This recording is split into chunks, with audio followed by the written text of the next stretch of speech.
ഇനി മഹാരാജാസ് കോളേജിലേക്കാണ്, കൊച്ചിയിലേക്കാണ്. അവിടെ കോളേജിന് സമീപത്തെ ഹോസ്റ്റലിന് മുന്നിൽ മരത്തിൽ ഒരു കൂറ്റൻ പെരുമ്പാമ്പ് രാവിലെ 9 മണി 9:45 കയറിയതാണ്. ഇടയ്ക്ക് വെച്ച് അതിനെ ഒന്ന് താഴെ ഇറക്കാനുള്ള ശ്രമം നടത്തി അത് ഉപേക്ഷിക്കുകയാണ് ഉണ്ടായത്. ഇപ്പോഴും പാമ്പ് ഈ മരക്കൊമ്പിൽ തന്നെയാണ് ഉള്ളത്. ഒന്ന് ഇത് ചെയ്യാം, പമ്പ് ചെയ്യാമെന്ന് പറഞ്ഞു. പക്ഷെ അങ്ങനെ പമ്പ് ചെയ്താലും ഇത് ഹൈറ്റിലേക്ക് കയറി പോകാനാണ് സാധ്യത. ഇതിക്ക് മുന്നുള്ള നമ്മുടെ അനുഭവം അങ്ങനെയാണ്.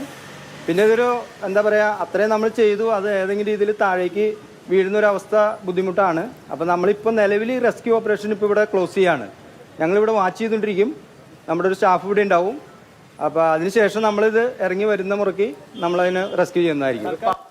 സ്നേഹമോളിന് തന്നെ ഉണ്ട്. സ്നേഹ നേരത്തെ ഒരു സ്നേക് റെസ്ക്യൂർ അവിടെ ഉണ്ടായിരുന്നു. അദ്ദേഹം പറഞ്ഞ് രാത്രിയൊക്കെ ആകുമ്പോഴേക്ക് താഴെ ഇറങ്ങി വരാനാണ് സാധ്യത, വേറെ അപകടങ്ങളൊന്നും ഇല്ല എന്നാണ്. ഇപ്പോൾ എനിക്ക് തോന്നുന്നു ആളുകൾക്കും ഒരു വളരെ കൗതുക കാഴ്ചയാണ്. അതാ ഇപ്പോൾ ദൃശ്യങ്ങളിൽ കാണുന്ന പോലെ അല്ലേ, ഒരു സന്തോഷകരമായ ഒരു കാഴ്ചയൊക്കെ ആയിട്ട് ആളുകൾ ഇത് എടുക്കുന്നുണ്ടല്ലേ.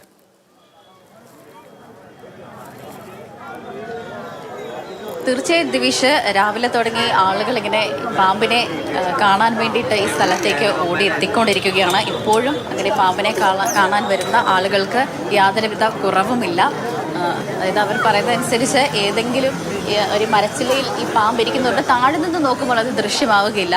അതുകൊണ്ട് തന്നെ നമ്മുടെ മാധ്യമപ്രവർത്തകരുടെ ഓരോ ക്യാമറയിലുമാണ് അവർ പാമ്പിനെ കാണുന്നത്. അപ്പോൾ ആളുകളങ്ങനെ വളരെ ആകാംക്ഷപൂർവ്വം ഈ പാമ്പിനെ കാണാൻ വേണ്ടിയിട്ട് ഇവിടെ തടിച്ച് കൂടിയിട്ടുണ്ട്. എന്തായാലും ഇവിടുത്തെ റെസ്ക്യൂവർ പറയുന്നതനുസരിച്ച്, സ്നേക്ക് റെസ്ക്യൂവർ പറയുന്നതനുസരിച്ച് കുറച്ചുകൂടി സമയം കഴിയുമ്പോൾ ഈ വണ്ടികളുടെ ഈ ബഹളവും ഈ ആളുകളുടെ ബഹളവും ഒക്കെ കുറയുമ്പോഴാണ് ഈ പാമ്പ് താഴെ ഇറങ്ങാനുള്ള സാധ്യത എന്നാണ് പറയുന്നത്. മഹാരാജാസ് കോളേജ് എന്ന് പറയുമ്പോൾ നഗരത്തിൻ്റെ ഒരു ഹൃദയഭാഗം തന്നെയാണ്. ഈ മഹാരാജാസ് കോളേജിന് സമീപമുള്ള കോസ്മെട്രിക് ഹോസ്റ്റലിൻ്റെ സമീപത്ത് ഒരു കാട് പിടിച്ച് കിടക്കുന്ന ഒരു പ്രദേശമാണ്. ഇവിടെ നേരത്തെയും പാമ്പുകളെയൊക്കെ കാണാറുണ്ടായിരുന്നു എന്നാണ് ആളുകൾ പറയുന്നത്. ഈ പ്രദേശത്താണ് നിലവിൽ ഇപ്പോൾ പാമ്പിനെ കണ്ടിരിക്കുന്നത്. അല്പസമയം മുമ്പ് വരെ പാമ്പ് ഇരുന്ന കൊമ്പിൽ തന്നെയായിരുന്നു. ഇപ്പോൾ ചെറുതായി ഒന്ന് കൊമ്പ് മാറിയിട്ടുണ്ട്. അപ്പോൾ എല്ലാവരും വിചാരിച്ചു പാമ്പ് താഴെ ഇറങ്ങാനുള്ള ശ്രമമാണ് എന്നാണ്. പക്ഷേ അങ്ങനെയല്ല, ഇനിയും പാമ്പ് താഴെ ഇറങ്ങാൻ വേണ്ടിയിട്ട് കാത്തിരിക്കേണ്ടി വരും. ഏതായാലും രാവിലെയാണ് പാമ്പിനെ ഇത്തരത്തിൽ ഈ ഒരു മരത്തിൽ ഇങ്ങനെ കയറി പോകുന്ന രീതിയിൽ ആളുകൾ കണ്ടത്. ഇപ്പോഴും പാമ്പ് അവിടെ തന്നെയാണ്. നിരവധി ആളുകളാണ് ഇവിടേക്ക് എത്തിക്കൊണ്ടിരിക്കുന്നത്. ആദ്യം ഫയർഫോഴ്സൊക്കെ എത്തി വെള്ളം പമ്പ് ചെയ്ത് പാമ്പിനെ താഴെ ഇറക്കാനുള്ള ശ്രമമൊക്കെ നടത്തിയിരുന്നുവെങ്കിലും പാമ്പ് പെട്ടെന്ന് താഴേക്ക് വീഴുമ്പോൾ ആളുകൾക്കും അതോടൊപ്പം തന്നെ പാമ്പിനും ഉള്ള പ്രത്യാഘാതം ഏൽക്കാനുള്ള സാധ്യതയുണ്ട്. അതുകൊണ്ട് തന്നെ ആ ശ്രമം ഉപേക്ഷിച്ചു.